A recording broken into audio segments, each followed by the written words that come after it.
Bonjour à tous, c'est parti pour la 4e semaine du travail. On va un peu plus travailler sur ce qu'on a vu cette semaine-ci, c'est-à-dire les tableaux, la mise en forme conditionnelle et les formules de base de données.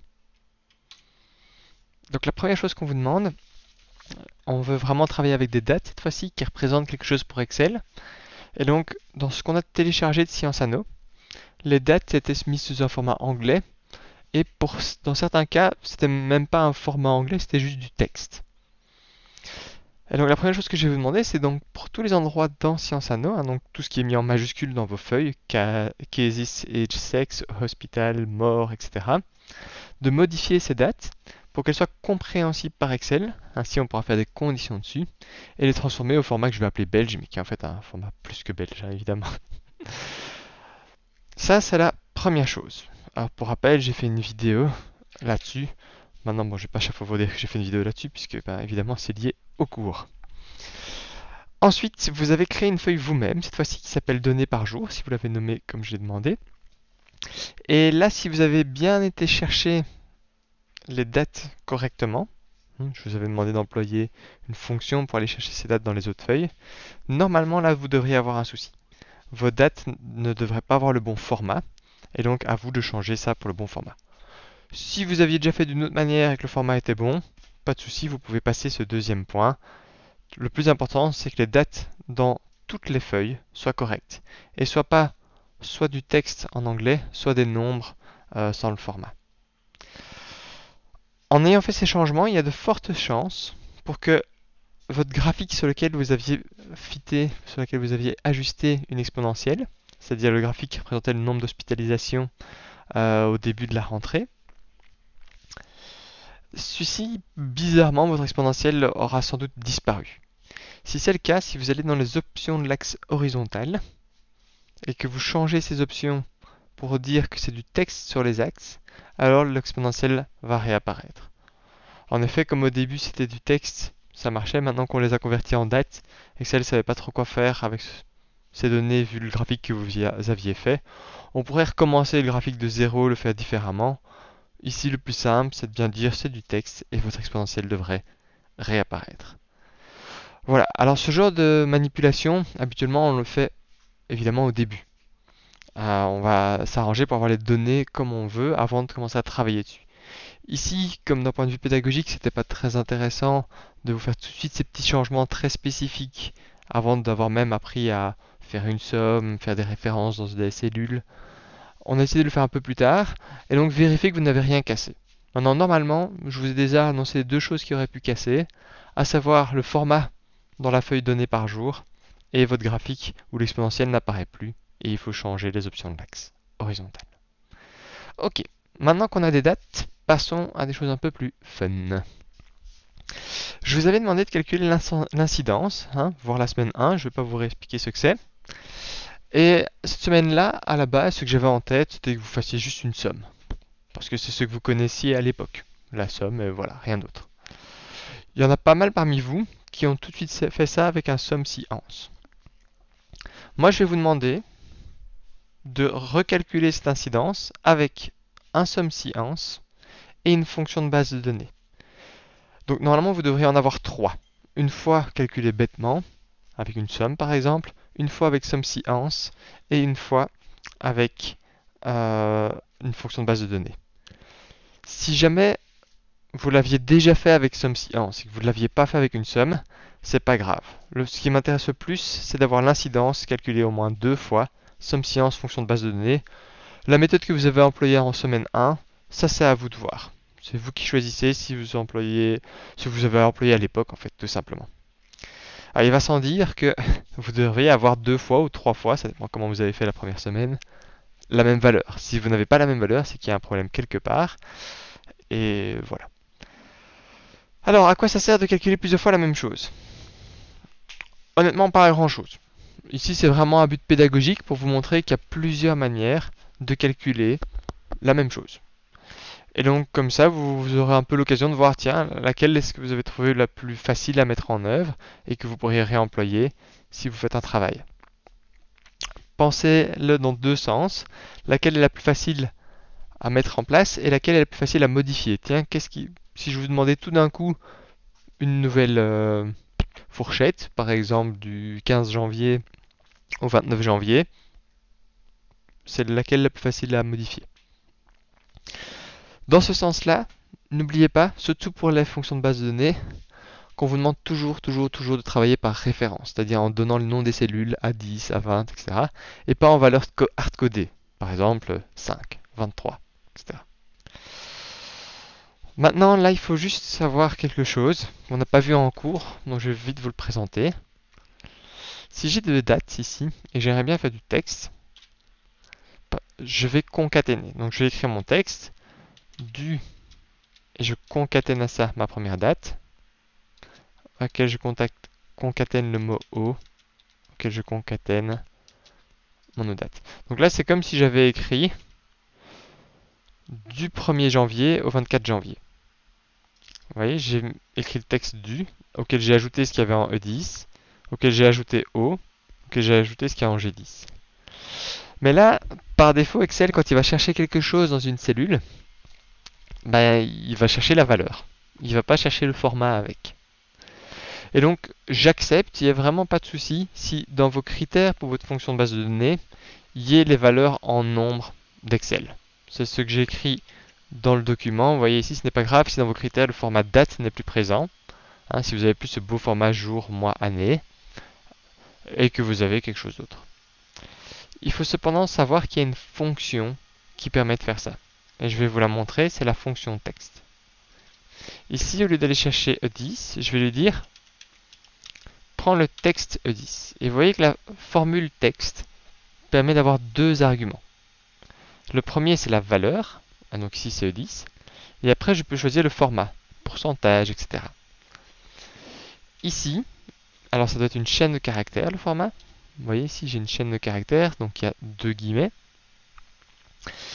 Et je vais devoir dire que je veux une chaîne avec les jours, les mois et des années. J, M et A, c'est des mots-clés pour Excel, où J ce sera les jours, M les mois, A les années.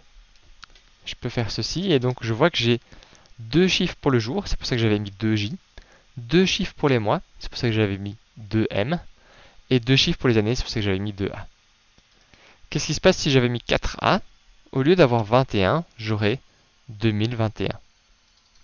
Qu'est-ce qui se passe si à la place de mettre des tirets, j'avais mis des slash? Ça me met des slash. Ça, c'est ce qu'on appelle un format personnalisé.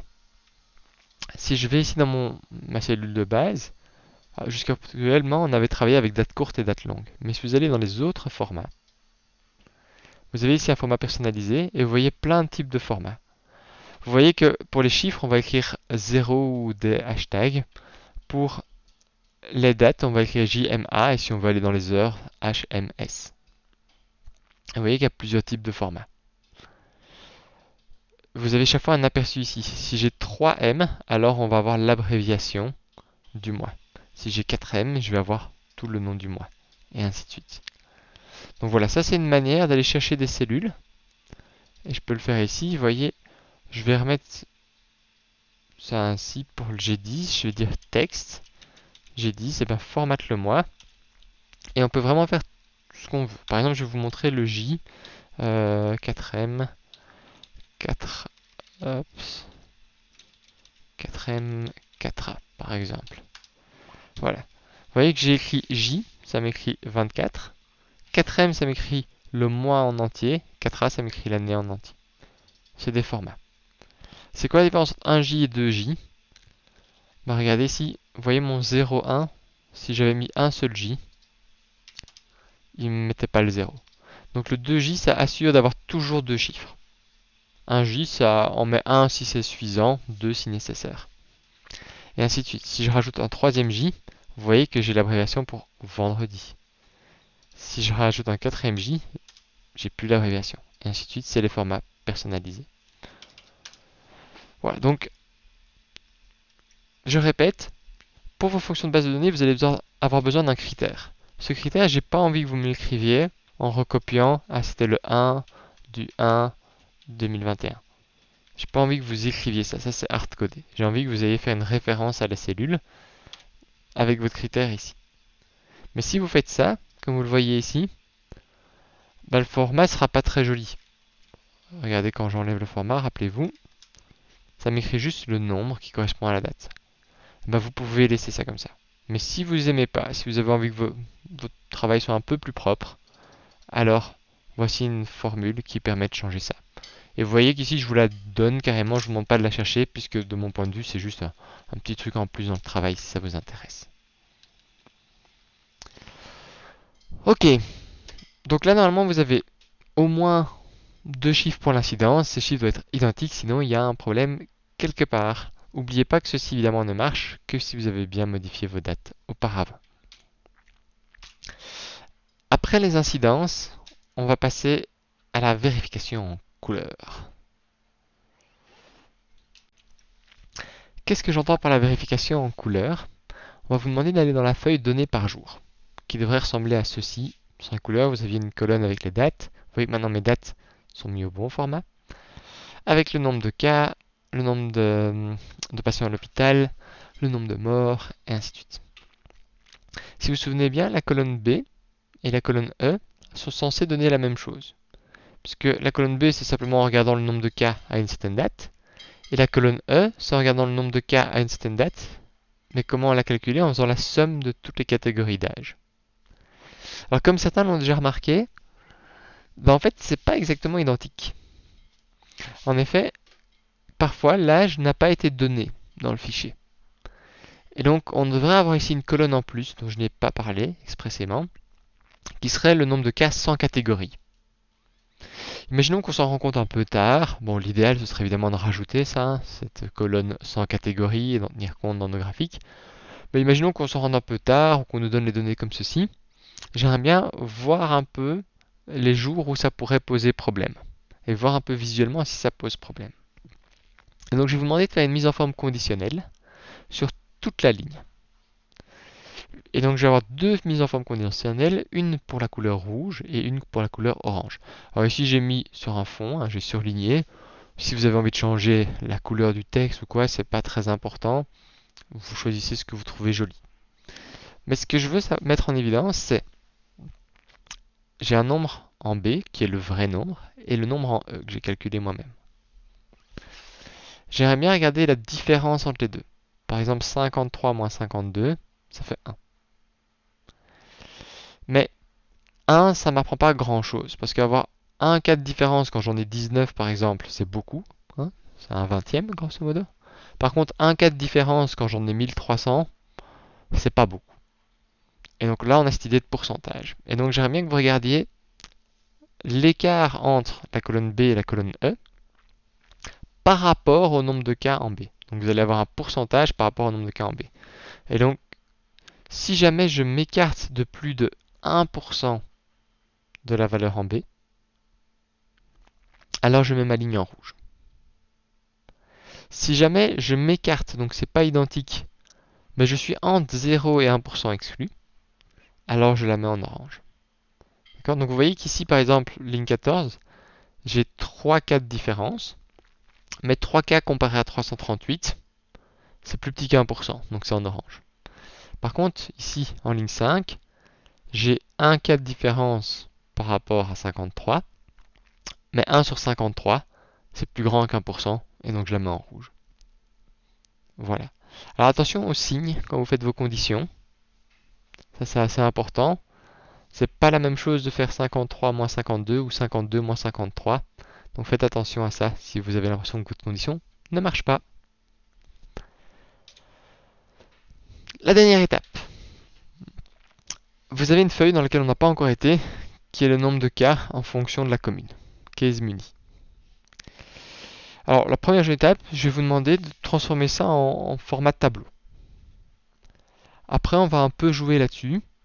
Et donc premièrement, j'aimerais bien que vous n'affichiez dans ce tableau que les communes dans lesquelles habitent les membres de votre groupe. Donc si vous êtes tout seul, c'est votre commune. Si vous êtes à deux, c'est la commune où vous habitez et la commune où votre binôme habite. Ça m'intéresse d'avoir 2 communes différentes. Et donc si vous êtes tout seul ou si jamais votre partenaire habite dans la même commune que vous, alors choisissez une autre.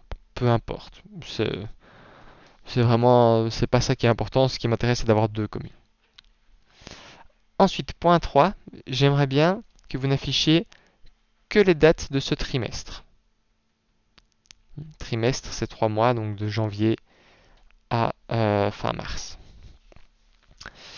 Ensuite, et c'est là que ça m'intéressait d'avoir deux types de communes différentes, j'aimerais bien que vous triez les données par commune puis par date.